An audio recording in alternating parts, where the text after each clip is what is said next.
Shalom friends, this is a teaching for Rosh, Chodesh, Shvat, the first day of this very exciting, auspicious new month of Shvat. We're celebrating the new moon, and this month is going to have the new year for trees in it, Tu B'Shvat, on the 15th of the month. We're very, very excited and looking forward to this. So here's a teaching related to this, which also relates to our weekly Torah portion, Ve'era.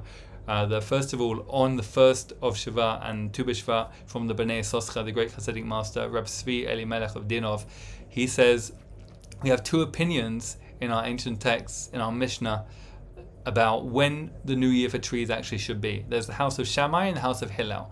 The house of Shammai, Beit Shammai, say that the first of the month, Rosh Chodesh, today, is the day the new year for trees is. This is when the new cycle of growth for trees begins. And of course, the Torah says, asking rhetorically, is a tree of the field like a person? And the rabbis use this because it can also be understood as a statement, as a teaching, saying a tree is like a person. So the rabbis say everything that is true for trees is true for people, especially fruit trees. So when Beit Shammai say the new cycle of growth for trees happens today, they're actually saying the new cycle of spiritual growth for us starts today. Beit Hillel, on the other hand, the house of Hillel, they say that the cycle of growth and the new year for trees, Tu B'Shvat, happens on the 15th of the month. Tu B'Shvat, actually, that's what Tu B'Shvat actually means. So that's when we hold the new year for trees actually is. We generally hold most of the time like the house of Hillel in terms of what we actually follow. But what's going on here on a deeper level, the Bnei Soscha brings a beautiful teaching. He says that Beit Shammai are generally associated with sternness, severity, judgment, din, gevura, and so on. Challenge in life, things that are not so easy. Whereas Beit Hillel are generally associated with love and compassion and kindness. There's a story in the Talmud where somebody comes to Shammai, the founder of the house of Shammai, and says, teach me the whole Torah while I'm standing on one leg. And Shammai chases this person away with a measuring stick, which is a very interesting symbolic thing. It's something that measures things exactly. It's also something that Bnei Soscha points out that is used to make a plan of something, but is not necessarily something, measuring stick is not necessarily something that is involved in the finished product, which endures and is sustainable.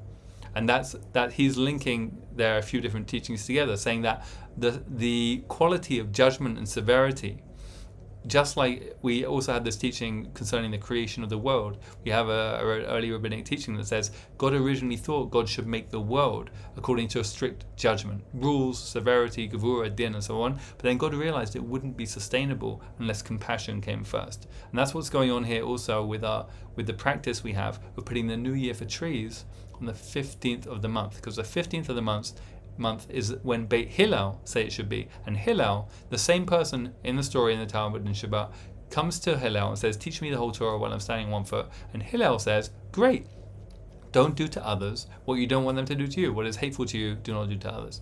And this is his interpretation or gloss on V'yahavta l'recha kamocha, love others as yourself. So he's teaching this person about love. He's not chasing them away. And then very importantly, he says to them, now go and learn. Meaning, okay, I've taught you something that is a distillation or a microcosm of the Torah, but of course, you have to put in the work as well. But very importantly, he started with welcoming and with embrace and with teaching about love, as opposed to the Shammai approach of the severity and the challenge and so on.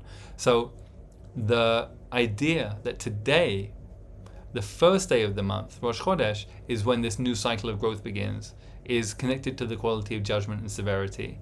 And the way I understand the teaching is that growth is available, renewal is available, but it's harder to access.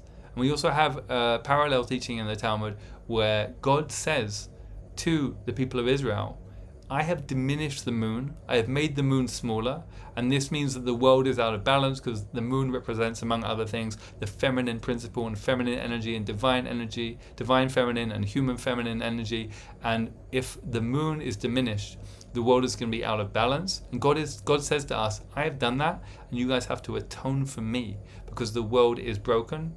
And it's hard. It's a hard world to live in, and you guys are going to have to atone for me and do lots of fixing to make it better. So we're being called into partnership with this quality of severity and judgment, gvura and din, all these challenges in life. We're being called to step up as partners to act according to that. If we do that, if we step into that work, then what happens is the moon gradually gets bigger. Of course, it gets bigger anyway, whatever we do, but we are part of that journey, right? We get to actually have a share in that journey.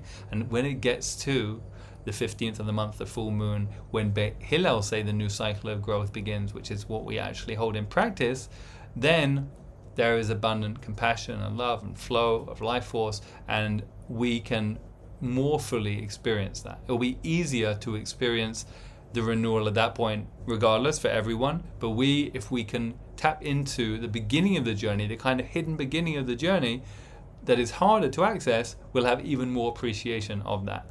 And I want to connect this to a teaching on this week's Parsha from the Chernobyl Rebbe, the Mo'anayim, a light of the eyes. He says that the key quality we need to cultivate to be really free and to really serve the Creator and to really be our best selves is that awareness. And specifically, he talks about awareness that everything we experience is part of the oneness, is part of the Ein Sof, the Infinite One, whatever you want to call it. And he says specifically, the work that he connects with this week's Torah portion and others, but he really connects it strongly to this one, is to know that severity, din, challenge in life, gevura, things that are not so easy, all those things are also manifestations of the loving oneness, which usually we refer to by the name Yud Hei Vav Hei, the Ein Sof, God. Yud Hei Vav Hei is the name of Rachamim, compassion. So he says we need to make a yichud, a unification between our experiences of severity, of things in life which are challenging, and the fact that God is also the God of compassion, even when we are not experiencing God that way. And he gives us a great practice, a great practical way we can bring this into our lives. Every time we say the first line of the Shema, probably our most recited and most important and most central and best known prayer for many of us, Shema Yisrael, Hashem Elokeinu, Hashem Echad. When we say Hashem, that's the name of Rachamim, Yud Hei Vav Hei.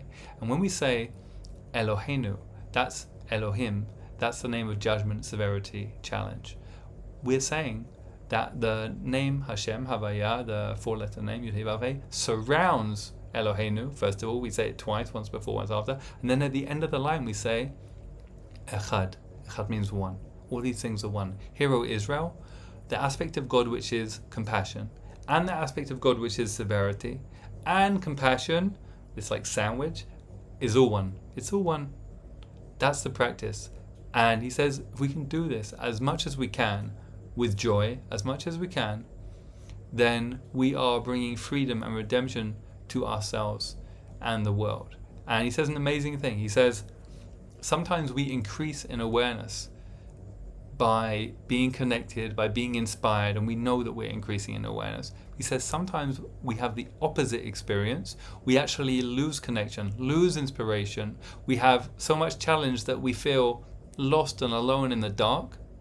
And he says, what we need to remember, he's giving us tremendous insight and encouragement, is we need to remember, even when we are very lost and alone in the dark, without inspiration, without connection, that's actually an opportunity for growth, to have more awareness and more connection and more inspiration. Because what the practice he gives us is that we have to try and find a resource, and this can be within ourselves, but of course we can get help from anywhere we need to, around ourselves and the people in our lives, any other resource that's available to us to find, ultimately with it from within ourselves though, a way of waking ourselves up to be aware that even though we lost the kind of awareness and connection and inspiration that we had before, that we liked, that was easy and nice, to find a way to be aware and be awake even in the new place where we are.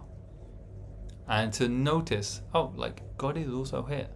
This challenge is also part of the oneness. Right? Even though I don't like it maybe, even though it's very hard maybe, this is also ultimately a manifestation of Yud Hei Vav Hei, the name of Rachamim, even though it is mutzumsam, it is constricted, it is disguised, it is hidden.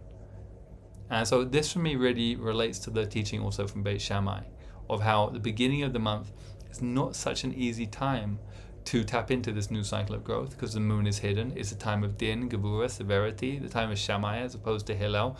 But we can try and do that work. And if we do, then we will ride this whole massive wave of growth and inspiration And please God, blessing for ourselves and all we're connected to, and our whole people and the whole world will ride it much more powerfully, because we will have dug that much deeper. So may it be so. May we bring blessing and renewal and new life and new hope to ourselves, all of our people and all beings. And may we see beautiful fruit come from this growth.